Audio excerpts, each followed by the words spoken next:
السلام علیکم پیارے ناظرین، امید ہے کہ آپ خیریت سے ہوں گے۔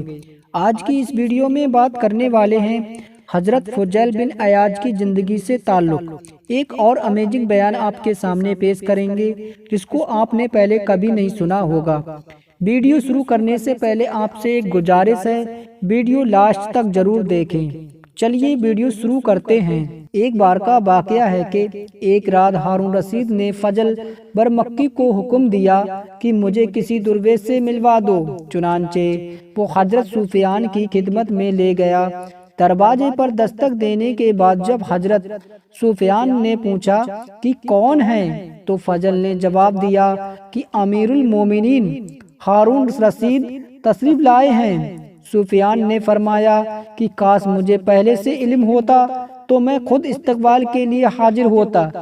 یہ جواب سن کر ہارون رشید نے فضل سے کہا کہ میں جیسے درویش کا متلاسی تھا ان میں سے وہ اوصاف نہیں ہیں، تم مجھے یہاں لے کر کیوں آئے؟ فضل نے عرض کیا کہ آپ جس قسم کے بزرگ کی جستجو میں ہیں وہ اوصاف صرف فضیل بن عیاض میں ہے۔ یہ کہہ کر ہارون کو فضیل بن عیاض کے یہاں لے گیا۔ اس وقت آپ ایک آیت تلاوت فرما رہے تھے، یعنی کیا لوگ یہ سمجھتے ہیں کہ انہوں نے برے کام کیے ہم ان کو نیک کام کرنے والوں کے برابر کر دیں گے؟ یہ سن کر ہارون نے کہا کہ اس سے بڑی نصیحت اور کیا ہو سکتی ہے؟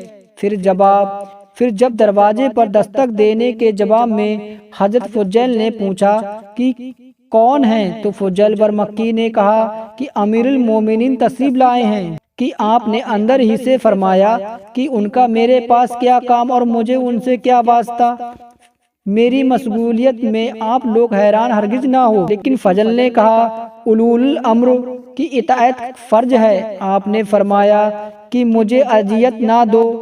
پھر فضل نے کہا کہ آپ اندر داخل کی اجازت نہیں دیتے تو ہم بلا اجازت داخل ہو جائیں گے۔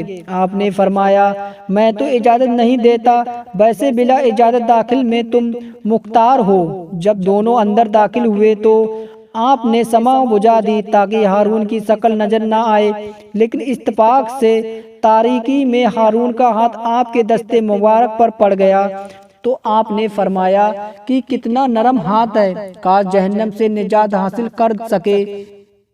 یہ فرما کر نماز میں مشغول ہو گئے۔ فرغت نماز کے بعد جب ہارون نے عرض کیا کہ آپ کچھ ارشاد فرمائیں تو آپ نے فرمایا کہ تمہارے والد حضور اکرم صلی اللہ علیہ وسلم کے چاچا تھے، اور جب انہوں نے حضور اکرم صلی اللہ علیہ وسلم سے استدعا کی کہ مجھے کسی ملک کا حکمراں بنا دیجئے تو حضور صلی اللہ علیہ وسلم نے فرمایا کہ میں تمہیں تمہارے نفس کا حکمراں بناتا ہوں، کیونکہ دنیاوی حکومت تو روز محشر بجائے ندامت بن جائے گی۔ یہ سن کر ہارون نے عرض کیا کہ کچھ اور ارشاد فرمائیں۔ آپ نے فرمایا کہ جب عمر بن عبدالعزیز کو سلطنت حاصل ہوئی تو انہوں نے کچھ جی عقل لوگوں کو جمع کر کے فرمایا کہ میرے اوپر ایک ایسا ورگیرہ ڈال دیا گیا جس سے چھٹکارے کی کوئی سبیل نظر نہیں آتی۔ ان میں سے ایک نے مشورہ دیا کہ آپ ہر سن رسیدہ مومنین کو باپ کی طرح جگہ تصور کریں اور ہر جوان کو بھائی کے اور بیٹے کے تصور کریں اور عورت کو ماں، بیٹی اور بہن سمجھیں، اور انہوں نے رشتوں کے مطابق ان سے حسین سلوک سے پیش آئیں۔ ہارون رشید نے پھر عرض کیا کہ کچھ اور نصیحت فرمائیں تو آپ نے فرمایا کہ پوری ملک اسلامیہ کے باشندوں کو اپنی اولاد تصور کرو، بزرگوں پر مہربانی کرو، چھوٹوں سے بھائیوں اور اولادوں کی طرح پیش آؤ۔ پھر فرمایا کہ مجھے خوف ہے کہ کہیں تمہاری حسین و جمیل صورت نار جہنم کا ایندھن نہ بن جائے، کیونکہ محشر میں بہت سی حسین صورتوں کا نار جہنم میں جا کر حلیہ ہی تبدیل ہو جائے گا، بہت سے امیر اسیر ہو جائیں گے۔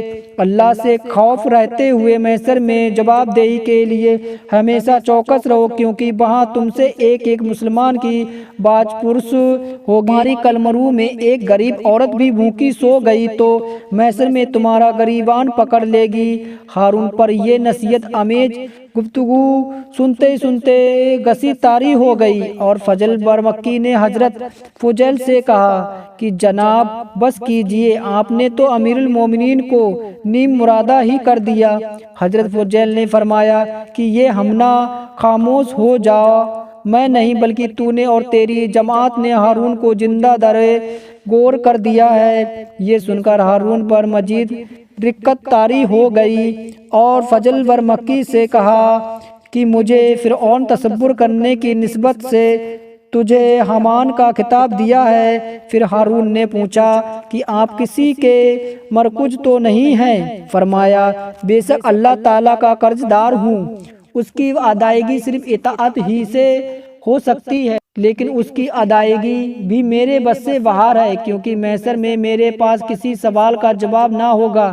پھر ہارون نے عرض کیا کہ میرا مقصد دنیاوی قرض سے تھا۔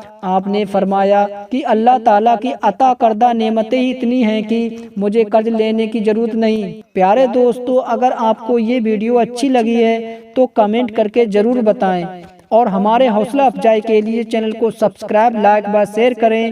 ملتے ہیں اگلی ویڈیو میں، تب تک اسلامک آل انڈیا نیٹ ورک چینل کو دیکھتے رہیے۔